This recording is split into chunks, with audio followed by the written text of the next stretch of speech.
3월 17일 수요 성경 공부를 시작하겠습니다. 찬송가 151장 1절과 3절 찬양하시겠습니다. 만왕의 왕 내 주께서 왜 고초당했나. 이 벌레 같은 날 위해 그 보혈을 흘렸네.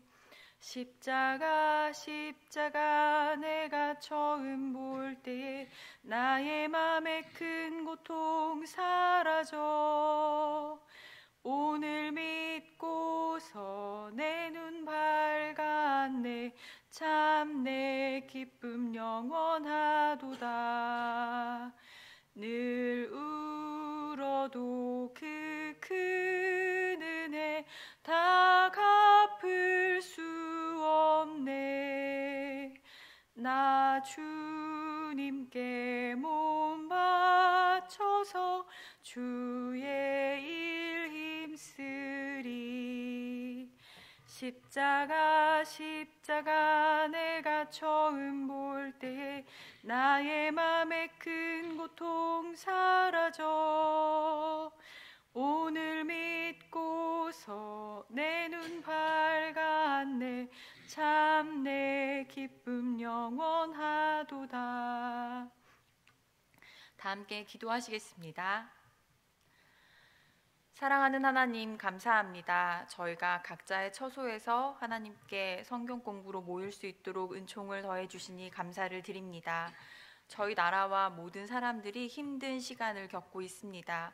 이럴 때 저희는 말씀을 더욱더 의지하고 기도의 자리를 사모할 수 있도록 인도하여 주시옵소서. 또한 주님께서 주시는 말씀이 우리의 힘과 지혜와 능력이 되기를 소망하오니 오늘 모든 말씀을 듣고 저희가 주님께 더 가까이 나아가고 담대히 힘을 얻을 수 있도록 인도하여 주시옵소서. 감사드리며 예수님의 이름으로 기도합니다. 아멘. 오늘 하나님께서 우리에게 주시는 말씀은 시편 14편 1절에서 7절 말씀입니다. 어리석은 자는 그의 마음에 이르기를 하나님이 없다 하는도다. 그들은 부패하고 그 행실이 가증하니 선을 행하는 자가 없도다. 여호와께서 하늘에서 인생을 굽어 살피사 지각이 있어 하나님을 찾는 자가 있는가 보려 하신즉 다 치우쳐 함께 더러운 자가 되고 선을 행하는 자가 없으니 하나도 없도다. 죄악을 행하는 자는 다 무지하냐. 그들이 떡 먹듯이 내 백성을 먹으면서 여호와를 부르지 아니하는도다. 그러나 거기서 그들은 두려워하였으니 하나님이 의인의 세대에 계심이로다. 너희가 가난한 자의 계획을 부끄럽게 하나 오직 여호와는 그의 피난처가 되시도다. 이스라엘의 구원이 시온에서 나오기를 원하도다. 여호와께서 그의 백성을 포로된 곳에서 돌이키실 때에 야곱이 즐거워하고 이스라엘이 기뻐하리로다. 아멘.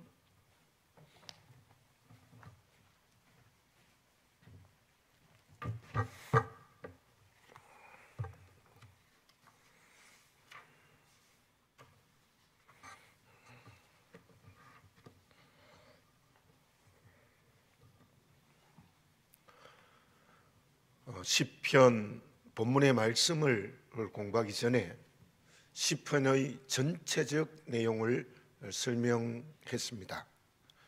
그 중에 오늘 다시 한번 시편의 주제가 무엇인지를 생각해 보도록 하겠습니다. 시편의 주제는 삼각형의 꼭지점과 같다. 행복이 주제인데 그 행복과 함께 말씀이 주제이고 말씀이 주제임과 함께 거룩이 주제이다. 그렇다면 저 삼각형을 한 이유가 무엇인가 하면 행복한 사람은 말씀에 순종하는 사람이고 말씀에 순종한 사람은 구별된 거룩한 길을 걸어가는 사람이다. 또 다르게 말씀드리면 말씀대로 사는 것이 그리스도인이라면 그 말씀대로 사는 것이 행복이고 거룩하게 되는 거다. 또 거룩함이 행복이고 또 말씀대로 사는 거다. 이렇게 서로가 연관성을 가진 행복과 말씀과 거룩이라는 대주제를 가지고 있습니다. 또 소주제로서는 하나님은 나의 피난처이시고 또 열방의 구원을 설명하고 있습니다. 예를 들어서 시편 1편이 150편의 시작인데 그 150편의 시작인 시편 1편에 이러한 내용이 나오고 있죠. 행복한 사람이 누구냐? 행복한 사람은 말씀에 순종하는 사람이다. 말씀에 순종하는 사람이 누구냐? 의로운 사람, 바로 구별된 사람이다. 이렇게 시편 1편이 시편의 대주제를 말씀을 하고 있습니다. 그리고 시편 전체의 중요한 중심은 무엇이냐 하면 예수 그리스도께서 주인 되셨다. 시편에 예수라는 말씀이 나오진 않지만 그러나 시편의 중심은 예수 그리스도께서 주인이 되신다. 그게 시편 2편입니다. 그래서 시편 2편은 메시아의 시라고 말하고 있는 거죠. 뿐만 아니라 시편을 읽어보면 하나님이 나의 피난처가 되신다, 이 말씀이 많이 있고, 또 만민들아 손뼉을 치며 여호와를 찬양할지어다, 그러한 말씀의 의미는 열방의 구원의 복을 이미 시편에서 말씀하고 있다, 그렇게 말을 할 수 있습니다. 이러한 주제를 가지고 시편이 기록되었다라는 것을 이해하시면 좋겠습니다. 그리고 시편 3편에서 13편까지는 하나님을 대적하는 자들, 즉 원수 앞에서 드리는 기도의 내용이었습니다. 대부분 탄원과 믿음과 찬양이라는 이 순서를 취하고 있는 것이 시편 3편에서 13편까지의 내용입니다. 이렇게 고난 속에서 부르는 노래의 시편의 주제를 우리가 이해를 할 수 있습니다. 특히 다윗은 큰 위기 가운데서 하나님께 기도하는 사람이었습니다. 그러나 그는 행복했고 언제나 말씀에 순종했고 또 그 고난 속에서도 거룩한 길, 구별된 길을 걸어갔다, 그렇게 말할 수 있습니다. 이제 시편 14편의 다윗의 노래를 보겠습니다. 본서의 역사적 배경은 본문의 말씀에 구체적으로 기록되어지지 않습니다. 그냥 제목에 보면 다윗의 시, 인도자를 따라 부르는 노래, 그렇게 나와 있어서 역사적 배경은 시편 13편처럼 정확히 알 수는 없습니다. 다만 다윗이 이 노래를 부르는 것은 이스라엘 백성들 가운데 믿지 않는 사람들의 대상이 아니라 이스라엘 백성들 가운데 신앙으로 살아가는 사람들, 믿음으로 사는 사람들이 원수들 앞에서 어떤 태도를 가지고 있어야 하느냐라는 것을 의중에 두고 노래를 했다, 그렇게 이해를 할 수 있습니다. 하나님이 택한 이스라엘 백성 중에도 부패하고 타락한 사람들이 많이 있습니다. 하나님 없이 살아갑니다. 그들은 하나님을 바르게 믿는 백성들을 무시하고 또 가진 것을 빼앗는 죄를 범하고 있던 그러한 상황이었던 것입니다. 그래서 다윗은 이 시편 14편에서 이방인들이 대상이 아니고 또 이스라엘 백성들 가운데 믿음이 없는 사람도 대상이 아니고 믿음으로 사는 사람들이 그 대적들 앞에서 어떤 태도를 가져야 될 것을 노래하고 있다, 이렇게 이해를 하시면 되겠습니다. 그리고 시편 14편의 유형은 여러 요소가 있습니다.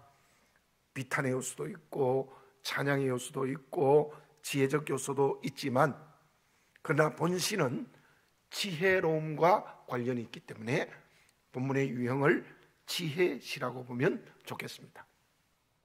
이제 본문을 보도록 하겠습니다. 본문은 가장 먼저 사회의 부패상을 말하고 있습니다. 1절에서 4절에 그 내용이 있는데요, 본시는 절대적인 능력을 가지신 하나님의 시각으로 사람들을 바라보고 있습니다. 첫째로는 본서에서 사회의 부패상을 설명하고 있습니다. 1절에서 4절에 그 내용이 있는데요. 근데 그 내용 속에 절대적 능력을 가지신 하나님의 시각으로 사람들을 바라보고 있습니다. 여호와라는 말씀이 2절, 4절, 6절, 7절 이렇게 계속해서 반복해서 나오는데, 원어에 보면은 그 여호와를 엘로힘이라 이렇게 기록하고 있습니다. 이 엘로힘이라는 말은 하나님의 이름이 몇 가지로 기록이 됩니다. 히브리어로는. 그 중에 엘로힘이라고 할 때는 능력의 하나님, 창조하신 하나님이 사람들과 인격적으로 관계를 맺으실 때에 능력을 베푼다는 의미가 바로 엘로힘입니다. 그것을 어디에서 또한 발견할 수 있는가 하면 시편 53편입니다.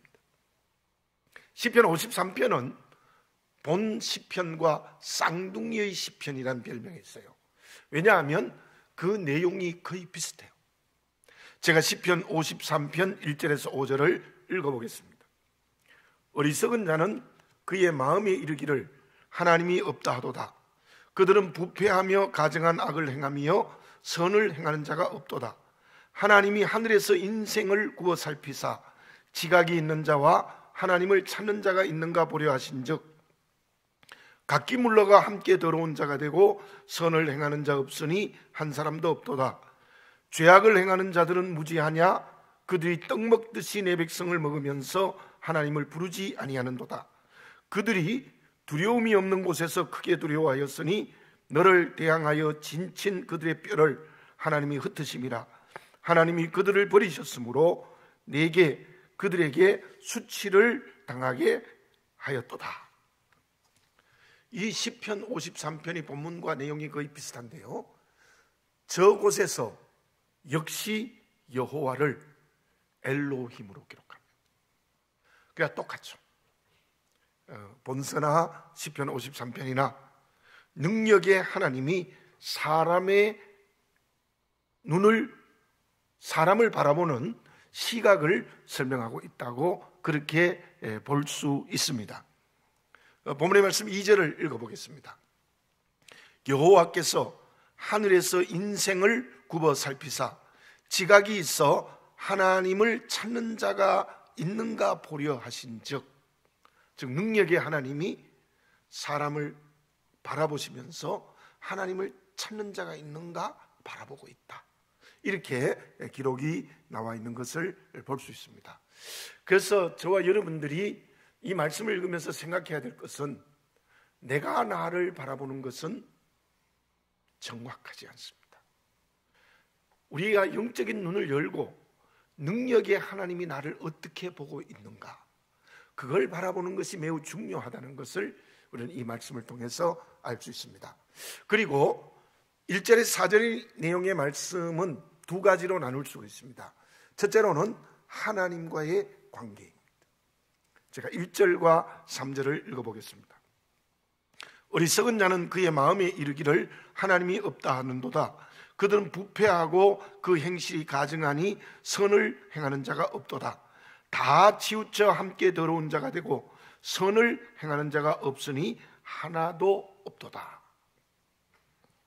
마음에 하나님이 없어요. 그러므로 하나님을 찾지 않아요. 마음에 하나님이 없고 하나님을 찾지 않는 사람은 어떤 사람이냐? 부패하다, 영적 생명력이 전혀 없다는 거예요. 가증하다, 우상을 섬기고 있다는 거예요. 선을 행하지 않는다, 하나님의 뜻대로 살지 않아요. 그들은 모두가 다 더러운 자들이다. 이 말을 해석하면 자기 욕심대로 살아가는 세속화된 사람이라는 뜻입니다. 하나님이 없는 사람, 하나님을 찾지 않는 사람, 영적 생명력이 없습니다. 우상 섬깁니다. 하나님의 뜻대로 살지 않습니다. 자기 고집대로 살아, 자기 욕심대로 살아 세속화된 사람입니다. 그러나 하나님과의 관계를 바르게 맺고 그 마음에 하나님이 있고 하나님을 찾는 사람들은 어떤 사람이냐? 그들의 인격과 삶은 이러한 사람이라는 것을 반대적으로 보여주고 있는 것이 본문의 말씀이다. 그렇게 볼 수 있습니다. 둘째로는 이웃과의 관계입니다. 4절을 읽어보겠습니다. 죄악을 행하는 자는 다 무지하냐? 그들이 떡 먹듯이 내 백성을 먹으면서 여호와를 부르지 아니하는도다. 이웃과의 관계에서는요, 다 무지하다는 거죠. 지혜가 없다는 거죠. 어리석다는 거죠. 그래서 그들은 떡 먹듯이 내 백성을 먹는다. 그것은 이웃의 물질을 빼앗는다는 것, 그리고 괴롭히고 무시한다는 것. 원어의 의미는 이런 의미가 있습니다. 이웃을 물건으로 취급하는 거예요. 이웃을 물건으로 취급하는 것은 마틴 부버가 쓴 나와 너라는 책에서 명확하게 드러납니다. 사람과 사람과의 관계는 사람과 사람으로 만나야지 사람을 물건으로 만나면 안 된다. 그래서 I and you가 돼야 된다는 나와 너, I and that가 되면 안 된다는 내용을 마틴 부버는 그 책에서 설명을 하고 있습니다. 자, 그렇다면 그들은 어떤 결과가 주어지겠습니까? 그것은 갈라디아서 5장 19절에서 21절에서 발견할 수 있습니다. 육체의 열매를 맺습니다. 육체의 일은 분명하니 곧 음행과 더러운 것과 호색과 우상숭배와 주술과 원수 맺는 것과 분쟁과 시기와 분냄과 당 짓는 것과 분열함과 이단과 투기와 술취함과 방탕함과 또 그와 같은 것들이라. 전에 너희에게 경계한 것 같이 경계하노니 이런 일을 하는 자들은 하나님의 나라를 유업으로 받지 못할 것이요. 바로 이웃과의 관계가 단절되어 그들의 물질을 빼앗고 그들을 물건하는 사람들은 이런 육체의 열매를 맺는다라는 것을 우리가 분명히 알 수 있습니다. 반대로 하나님을 찾는 사람은 어떻겠습니까? 하나님을 찾는 사람, 이웃을 사랑하는 사람은 지혜로운 사람들입니다. 그리고 갈라디아서 5장 22절에서 23절에 나오는 우리가 너무나 잘 아는 성령의 열매를 가득 맺는 사람이다, 그렇게 말할 수 있습니다.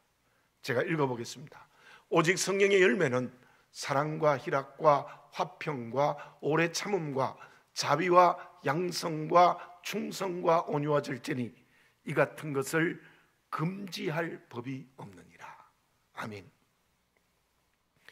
결국 이 첫 단락에서 볼 수 있는 것은 하나님을 찾지 않는 사람은 어리석은 사람이고 하나님을 찾는 사람이 지혜로운 사람이라는 거죠. 그 열매는 한쪽은 육체의 열매이고 하나는 성령의 열매이라는 거죠. 진정 지혜로운 사람은 그 마음에 하나님이 있는 사람, 그래서 하나님을 찾는 사람이고, 매우 어리석은 인생의 길을 걸어가는 사람은 마음에 하나님이 없고 하나님을 전혀 찾지 않는 사람이라는 것을 이곳에서 말씀하고 있습니다. 또 두 번째 큰 단락에서는 5절과 6절에 나타나는데요, 하나님의 공의로우신 심판과 통치가 나타납니다. 먼저 공의로우신 심판입니다. 5절을 읽어보겠습니다. 그러나 거기서 그들은 두려워하고 두려워하였으니 하나님이 의인의 세대에 계심이로다. 자, 그 말씀을 자세히 좀 살펴보면요, 시간적인 뜻과 장소적인 뜻이 함께 있습니다. 하나님이 없다 하며 어리석은 사람들은 두려워하고 두려워한다. 그 말씀의 의미는 반드시 하나님의 심판의 대상이 된다는 거예요. 하나님을 찾지 않는 사람은 두려움의 노예가 되고, 두려움의 노예가 되면 하나님의 공의의 심판대 앞에 반드시 서서 심판을 받는다. 그 말씀이 오늘 본문의 말씀에서 분명히 나타나는 것을 우리가 볼 수 있는 거죠. 그런데 하나님께서 의인의 세대에는 계심이로다, 이런 말씀이 있죠. 그 말씀은 하나님을 찾는 지혜로운 사람은 오늘 또 내일 또 엘로힘, 능력의 하나님께서 영원히 함께 하신다는 뜻입니다. 의인의 세대에 계신다. 하나님을 찾는 지혜로운 사람에게는 능력의 하나님께서 언제나 함께 한다는, 그러나 하나님의 공의가 하나님을 찾는 사람, 하나님을 찾지 않는 사람과 완전히 분리된다는 것을 5절에서 말씀하고 있습니다. 그리고 두 번째로는 통치인데 6절에 나타납니다. 너희는 가난한 자의 계획을 부끄럽게 하나 오직 여호와는 그의 피난처가 되시도다. 여기에 부끄럽다라는 말은 창피를 준다는 뜻입니다. 심지어 이 원어는 어떤 때 쓰는가 하면은 박살내다, 분쇄하다, 그렇게 할 때에 이 부끄럽게 하다라는 말씀이 쓰여요. 하나님을 찾지 않는 사람은 이웃을 부끄럽게 하고 창피를 주고 심지어 박살내고 가루로 분쇄하는 것처럼 이웃 없이 살아간다는 거죠. 그러나 여호와께서는 그 약한 이웃들의 피난처가 되신다. 하나님의 통치는 그때 가난한 자의 계획을 부끄럽게 하는 사람 편이 아니고 바로 약한 자, 당하는 사람들의 피난처가 된다, 이렇게 말씀을 하고 있습니다. 이 말을 좀 더 넓게 해석하면 하나님을 찾지 않는 사람은 하나님의 심판의 대상이 된다. 그들이 아무리 이웃의 것을 빼앗고 이웃에게 창피를 주고 부끄럽게 하고 심지어 가루가 될 만큼 강하게 핍박하지만 하나님 그들은 심판하시고 하나님을 찾는 사람, 그 약함 가운데도 하나님께 간구하는 사람들에게는 피난처가 되어주신다라는 그 말씀을 통치의 6절의 말씀 속에 하고 있는 것을 볼 수 있습니다. 그렇다면 결과는 어떻게 될까요? 제가 7절을 읽어보겠습니다. 이스라엘의 구원이 시온에서 나오기를 원하도다. 여호와께서 그의 백성을 포로된 곳에서 돌이키실 때에 야곱이 즐거워하고 이스라엘이 기뻐하리로다. 자, 저 7절의 말씀을 좀 더 우리가 명확하게 볼 필요가 있습니다. 이 시온이라는 말씀은 하나님의 언약궤가 있는 곳, 즉 하나님이 능력의 은혜가 임재되어지는 곳입니다. 이스라엘의 구원이 시온에서 나오기를 원한다는 저 기도의 내용은 무엇인가 하면 하나님을 적극적으로 찾는 지혜로운 사람은 아무리 약하고 힘들고 어려워도 반드시 하나님이 구원하신다는 것, 하나님이 수렁에서 끌어내어 주신다는 것, 능력의 하나님께서 구원해 주신다는 것, 그리고 백성이 포로된 곳에서 돌이켜 주신다. 그 말씀은 바벨론으로부터 자유한다는 의미가 아닙니다. 바로 하나님을 찾는 사람들이 하나님을 찾지 않는 사람에게 포로된 것처럼 고난과 고통을 당하지만은 하나님의 능력으로 그들을 그 포로된 곳에서 자유케 해준다. 구원케 한다는 말씀과 비슷하죠. 구원해주고 또 자유케 해준다. 하나님이 책임지시고 하나님을 찾는 사람은 구원하고 자유의 은혜를 허락하여 주신다라는 약속입니다. 참으로 놀라운 하나님의 은혜고 그들은 결국 즐거워하고 기뻐하게 된다. 하나님의 택한 백성이 되어 기뻐하고 즐거워하게 된다. 그렇게 말씀하고 있는 것을 볼 수 있습니다. 이제 본문의 말씀을 1절에 7절까지를 읽어보면 우리가 중요하게 잊지 말아야 될 것은 하나님을 찾느냐 찾지 않느냐에 따라서 지혜와 어리석음이 갈라진다. 또 그로 말미암아 성령의 열매를 맺거나 아니면 육체의 열매를 맺는다. 우리는 어떤 사람이 되어야 될까? 지금 힘들고 어려운 이 상황 속에서도 이스라엘의 구원의 하나님께서 시온에 임재하여 백성들을 구원하고 그의 백성들을 자유케 해주시는 은총이 있다라는 이 믿음을 꼭 가지시고 우리 고난 가운데서도 하나님을 바라볼 때 즐거워하고 기뻐하는 응답이 있어야 된다는 의미가 있습니다. 또 하나는 우리가 환경에 의하여 사람에 의하여 믿음이 상책이 나고 핍박을 당하고 고난을 당하고 어려움을 당해도 우리가 하나님의 손을 굳게 붙들자는 겁니다. 하나님 나의 피난처가 되시고 하나님 내 편이 되어주시고 하나님께서는 전능의 능력으로 나를 보호하고 지켜주신다. 그 은혜의 말씀을 굳세게 붙드는 저와 여러분들이 되어졌으면 좋겠습니다. 기도드리겠습니다. 거룩하신 아버지 하나님, 참으로 어려운 때입니다.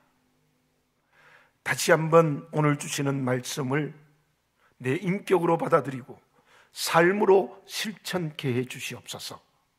내 마음에는 하나님을 찾게 하시고 그로 말미암아 지혜로운 길을 걸어가 행복하게 하시고 말씀대로 살게 하시고 구별되게 하시어서 언제나 성령의 열매를 맺게 하여 주시옵소서. 그리고 우리의 소망은 하나님께 있음을 분명히 깨닫고 나를 수렁에서 포로된 곳에서 구원하고 자유케 해주시는 하나님의 은혜의 보호가 있다는 믿음을 가지고 다시 한번 믿음의 굳세게 하여 주시옵소서.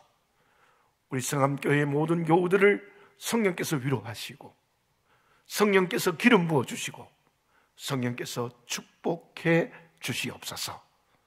여러 가지 모양으로 흩어져 있는 교우들을 함께 하시고 특별히 약한 지체를 강하게 하시고 저희 교회가 올해는 이 어려운 가운데서도 성령으로 날마다 열리게 하옵소서. 이 나라를 불쌍히 여기시고 특별히 확진을 받은 환자들에게는 치유의 은총을 허락하시고 그를 위하여 수고하는 의료진과 또한 많은 수고하는 분들에게 건강을 지키시고 하나님 도우시고 함께하여 주시옵소서. 하루빨리 이 일이 은혜 가운데 해결될 수 있도록 주께서 도와주시옵소서. 베트남의 10교회 위에 함께하시고 올해도 11번째 교회를 선택하여 건축할 수 있도록 도와주시옵소서. 김윤기 목사님의 선교적 사역의 준비 위에도 주님이 함께하여 주시옵소서. 아버지 하나님, 언제나 우리 모든 성도들이 주님의 품 안에 생명력 있게 살아갈 수 있도록 지키시고 붙들어 주시되 이때가 시간을 낭비하는 때가 되지 말게 하여 주시옵시고 우리의 시간 속에 하나님의 뜻을 이루는 지혜로운 길을 걸어가게 하여 주시옵소서. 감사를 드리옵고 하나님의 아들 우리 주 예수 그리스도의 이름으로 기도드립니다. 아멘.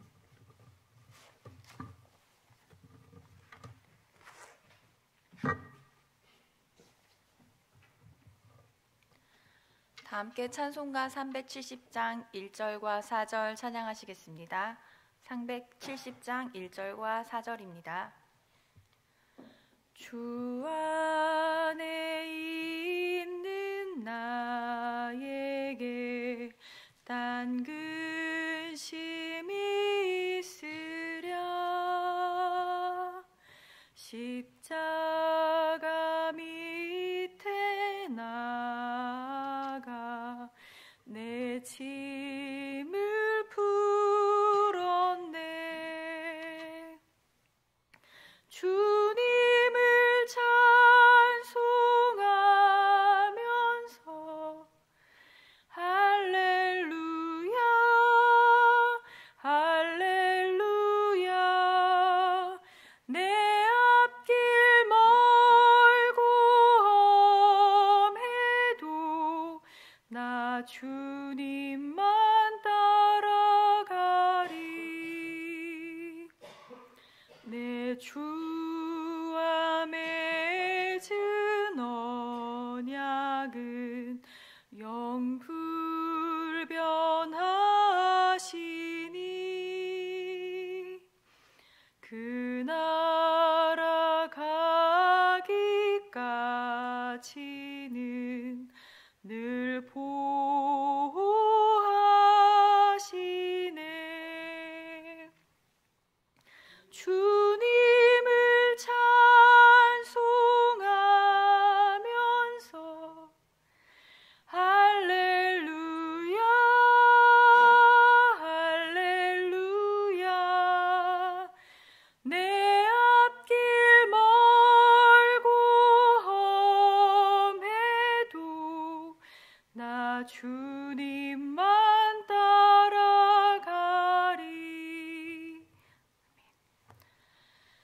다 함께 주기도문 하심으로 수요 성경 공부를 마치도록 하겠습니다. 하늘에 계신 우리 아버지, 아버지의 이름을 거룩하게 하시며 아버지의 나라가 오게 하시며 아버지의 뜻이 하늘에서와 같이 땅에서도 이루어지게 하소서. 오늘 우리에게 일용할 양식을 주시고 우리가 우리에게 잘못한 사람을 용서하여 준 것 같이 우리의 죄를 용서하여 주시고 우리를 시험에 빠지지 않게 하시고 악에서 구하소서. 나라와 권능과 영광이 영원히 아버지의 것입니다. 아멘.